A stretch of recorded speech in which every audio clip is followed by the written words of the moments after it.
by the power of Grayskull. Huh. I guess I needed a sword for that.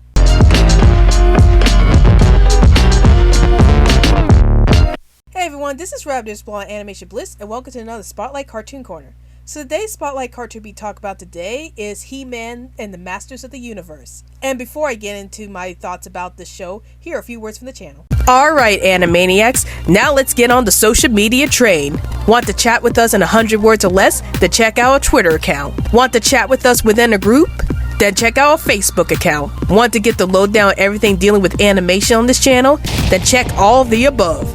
And now, we return to our regularly scheduled program. So I actually did a review on this show several years ago, and I actually wanted to give a more updated review on this series because I felt like that I could have said a little more about this series, so let's get into it. So He-Man and the Masters of the Universe was a 1983 series created by Filmation, and it's basically about a young prince named Prince Adam who realizes that he has the power to change into this powerful man named He-Man. And he, along with his green tiger, Cringer, who also turns into Battle Cat, try to stop Skeletor, the big bad of the series, from taking over Eternia. So what are my thoughts about this series?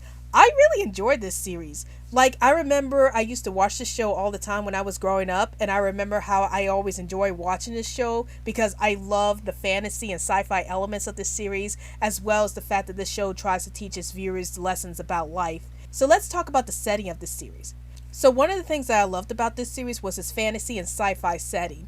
I love how the characters seem like they came out of shows like Conan the Barbarian, and yet there's a lot of science fiction being involved in this show, as the characters use a lot of advanced technology to do the things that they need to be done in this series, and it really shows just how creative the world of He-Man really is. I also really like the characters themselves. I especially like the interactions between each of the characters. Like, I especially love the interactions between He-Man, Man-at-Arms, and Orco. So in this series, only Man-at-Arms and Orco know about He-Man's true identity, that he's really Prince Adam in disguise. And I really like the fact about how they treat He-Man like how they treat Prince Adam, as they still try to be there to tell He-Man the right thing to do, like they do with Prince Adam. And I like the fact that Man-at-Arms and Orco try to keep Adam's secret identity a secret, because they know that if Skeletor knows about Prince Adam's real identity, then they're going to try to take advantage of Adam in his weakest state.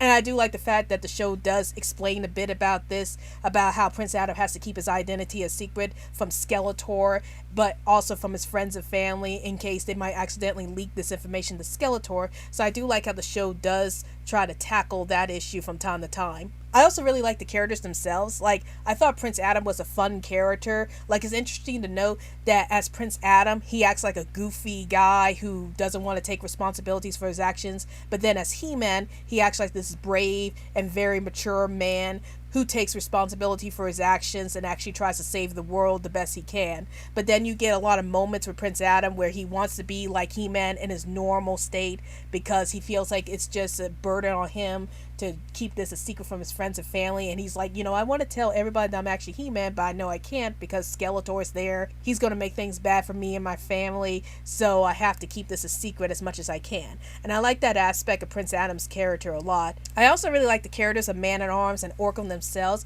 I really like Man-at-Arms as a character because he acts like a father figure to Prince Adam, and he tries to tell Adam to do the right thing in the end. And even after he knows about Prince Adam's secret and knows that Prince Adam's actually He-Man, he's like, you know, I'm going to help you out the best way I can, and I'm going to help you save the world with you. And I like that relationship between Prince Adam and Man-at-Arms. I also really like Orco as a character. Like, he's usually a comic relief character, and usually with those type of characters, they can get annoying real fast if they don't have a lot of purpose to the plot, or if they're just acting annoying for most of the time. But Orco is not that type of comic relief. He's actually a comic relief character that I genuinely like, because while he does act very goofy most of the time, and sometimes he does get the gang in trouble, he also learns from his mistake, and he also tries really hard to keep Prince Adam's true identity a secret. And I respect that from Orco's character. And I also like Cringer as a character, because even though in his regular form he's a coward, I love the scenes where he transforms into Battle Cat, because then he's just as brave as He-Man is, and I just love that change in personality from Cringer to Battle Cat, so I thought that was really interesting to see. And I also like Teela as a character. Like, she may seem like that type of character who's always up on Adam's case, like telling him that, you know, Adam, you need to be brave like He-Man, you need to be more mature like He-Man. But in this series, she's like, I'm telling you all this because I just want to protect you, and it shows that she does care about Prince Adam, and that all the things that she's saying is just to protect him from whatever evil is going on. Now, if there were some problems that I have with this series, one of it was the animation itself. Now, I know this show was made in 1983, so the animation was a bit limited back then, but the fact that there's a lot of reused animation going on in the show did irk me a little bit, because it's like they use the same animation styles for whenever the characters are running around. You see the same animation they use in previous episodes, or whenever the characters are talking, the faces just stay still, and it seems like they're not emoting any kind of emotions.